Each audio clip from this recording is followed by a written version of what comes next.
तो 2004 की बात है, 2004। सो 2004 में एक बढ़िया सी सभा बनी हुई है। इस समय पे एक बिलियनर है, उनके छोटे ब्रदर के साथ उनके काफ़ी कॉन्फ्लिक्ट ऑफ इंटरेस्ट हो रहे हैं। Now it is wide open, काफ़ी ज़्यादा उनके हो रहे थे, क्योंकि छोटा भाई की कुछ और डिमांड्स थी, बड़े भाई की कुछ और डिमांड्स थी, वाद विवाद पड़े हुए थे।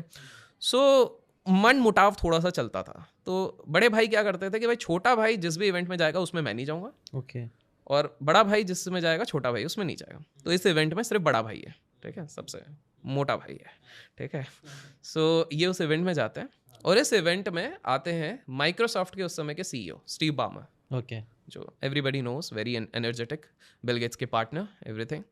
तो बढ़िया अच्छी खासी सभा चल रही है। ये जो बिलियनर है, ये आंसर भी दिए जा रहे हैं सारे सवालों के।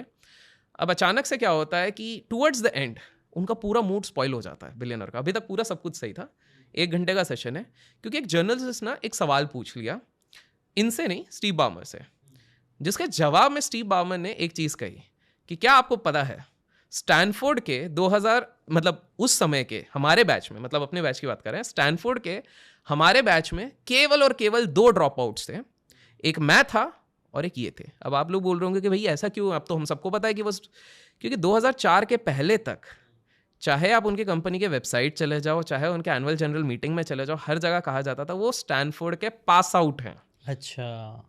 किसी को नहीं पता था ड्रॉप आउट, बिकॉज आप प्री 2000 चले जाओ तो drop out was not considered, India में इतनी बड़ी चीज़ नहीं मानी जाती। तो आजकल एक क्रेज चल गया, हर दूसरा बंदा वो मतलब मैं ड्रॉप आउट हूँ, मैं ड्रॉप आउट हूँ, मतलब वो भाई ABC कोई नॉर्मल कॉलेज का भी पास आउट नहीं होगा, वहाँ का भी मैं ड्रॉप आउट हूँ। भैया ठीक है, IIT IIM की हो तो बात अलग रहती है, बिट्स की हो, बट तुम कैसे नॉर्मल कॉलेज की भी बोल रहे हो। तो उस समय पे ये छुपाया गया था, बिकॉज उनके पिताजी ने, बिलियनर के पिताजी ने कहा था कि भैया हमारे देश की जनता परसेप्शन पे बहुत खेलती है।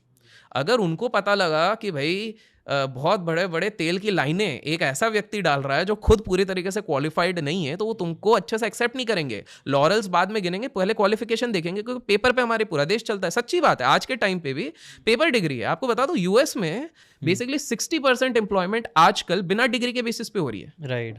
Because they realize the value of skills. Right. लेकिन हमारे देश में मजाल आप एक कॉलेज ग्रेजुएट नहीं हो तो आपको अच्छी hike in most of the cases, मैं कह रहा हूँ मोस्ट ऑफ द केसेस नहीं मिलती। एटलीस्ट ग्रेजुएट होना जरूरी है, पेपर के दम पे चलता है। सही बात है। तो उनका दिमाग इसलिए खराब हो गया कि वो इतने सालों से जो सीक्रेट लेके चल रहे थे वो एक्सपोज हो वो गया। एक्सपोज हो गया।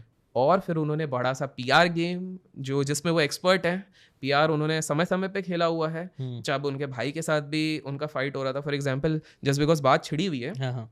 तो 2 भाई, कौन भाई हैं लोग कमेंट्स में गेस करें, तो बड़े बड़े उद्योगपति, उस समय पे ऐसा हो गया था कि 6 महीने तक लगातार छोटे भाई के ऊपर नेगेटिव न्यूज़पेपर में आ रही है। हाँ। छोटे भाई को फिर पता लगा ये कौन प्लांट कर रहा है। अच्छा, ऐसा था। ये बड़े भाई थे। अच्छा, बड़े भाई थे। बराबर। कंपटीशन यार। हाँ।